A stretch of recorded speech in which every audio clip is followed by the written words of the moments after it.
Have you ever truly wondered what lies beneath the surface of a quiet, picturesque country town like Tamworth, New South Wales, Australia?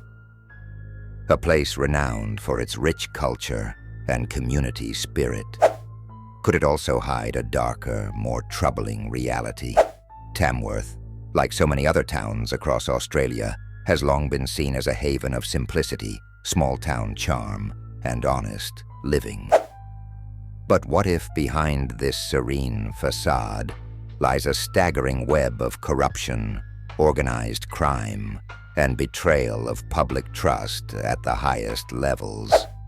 Hold on to that thought, because what I'm about to reveal might just change everything you thought you knew about Tamworth, and perhaps even Australia itself. Let's start at the top, with the figureheads who were meant to uplift and serve this community.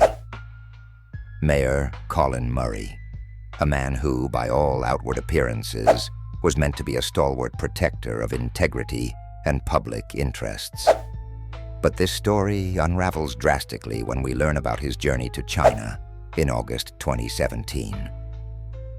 Far from a diplomatic visit, this trip would expose his deeply rooted connection to criminal activities, ranging from anti-competitive trade practices to circumvention schemes that derailed business acquisitions of legitimate, hard-working locals.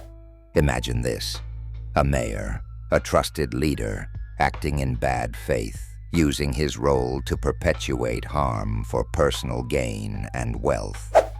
But, as you'll soon see, the corruption runs even deeper. Mayor Colin Murray, along with Tamworth Regional Council General Manager Paul Bennett, actively engaged in dodgy deals that involved canceling contracts, renegotiating in bad faith, and ultimately providing council-owned assets to selected parties for free when legitimate businesses had already committed millions in guaranteed developments. How could this happen, you ask? With the stroke of a pen and the abuse of public trust. Contracts were shredded. Dreams of infrastructure, swimming facilities, baseball parks, transformative projects, all vanished. Why? Because corruption had better returns. It gets worse. Colin Murray didn't stop at this.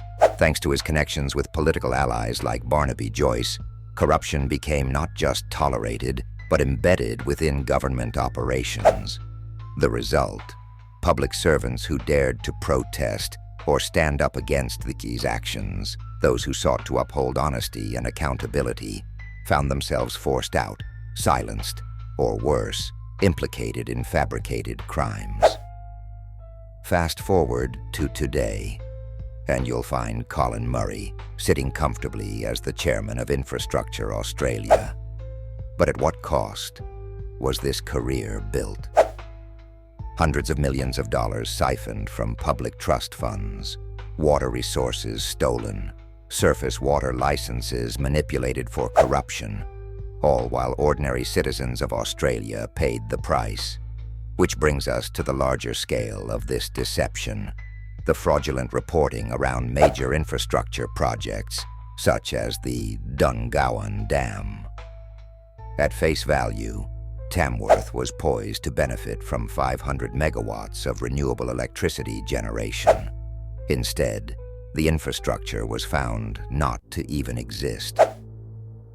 The fraud intertwined with this affair is mind-blowing. It wasn't just money laundered or budgets manipulated. It was the health and safety of an entire nation put at risk.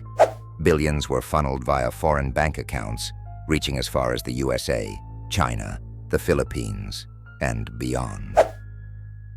Intricate schemes like these don't happen overnight or without strategic planning and collusion. So now, Tamworth stands as both a symbol and a warning. The town exemplifies how power, when unaccountable, can be used to cannibalize industries, silence dissent, and destroy trust. And it's not just politicians. It's those within law enforcement, judiciary, and essential government agencies who've shown they, too, are complicit. Employees of public trust institutions turned a blind eye, enriching themselves while leaving tampered evidence and fabricated charges behind. Witnesses and whistleblowers who tried to raise their voice against these crimes were defamed, terrorized, and coerced into silence. Innocent victims, not just individuals but entire communities, have suffered from violence, financial ruin, and criminal conspiracies by those who swore to protect them. But what if I told you it doesn't stop there? Did you know Tamworth police and council authorities themselves have been implicated in drug trafficking, racketeering, and laundering billions? Imagine being a part of a community where law enforcement works not to protect you, but to exploit you. Where false arrests and fabricated fines are issued in staged events, crippling individuals with financial and legal burdens. Isn't that the exact opposite of justice? This broken system extends to the courts. Magistrates, prosecutors, and court administrators have turned the justice system into a business operation for their personal profit. They have engaged in grand larceny, property theft, and human trafficking under the guise of enforcing the law. These crimes are not the works of some elusive underworld figures. These are publicly appointed officials. They wear the uniforms and hold the titles. They are, more often than not, the very root cause of societal decay, rather than any solution. And this isn't hyperbole. The evidence is irrefutable and easily confirmed. From kidnappings and torture to political conspiracies aimed at silencing devout custodians of truth, all of these are deeply embedded in institutions whose purpose should be the preservation of democracy and fairness. What's happening in Tamworth mirrors the unfolding destruction of basic human rights across Australia. It's easy to pretend these issues exist only in some far-off dystopian fiction, but the grim reality is that it has already infected our present. The repercussions of this lawlessness stretch far and wide. Businesses driven out of the town and country entirely. The youth crushed under the unbearable weight of poverty. Communities haunted by drugs and violence. And a nation's future jeopardized by the apathy of those in power. When integrity crumbles, so does trust. And when trust is gone, what's left? Yet despite all this, hope still lingers. A few brave voices refuse to be silenced. Whistleblowers, investigative teams, and resilient members of the public are asking the difficult questions and paving the road toward accountability. They remind us that transparency and truth must be fought for, even against overwhelming odds. Let this serve as a wake-up call, not just for the people of Tamworth, but for all Australians. The choice is ours, to turn a blind eye or demand a complete overhaul of the corrupt systems that govern us. Together we can reclaim our institutions, rebuild our trust in governance, and create a future where such transgressions are no longer possible. Because the truth cannot and must not remain buried under layers of lies and deceit.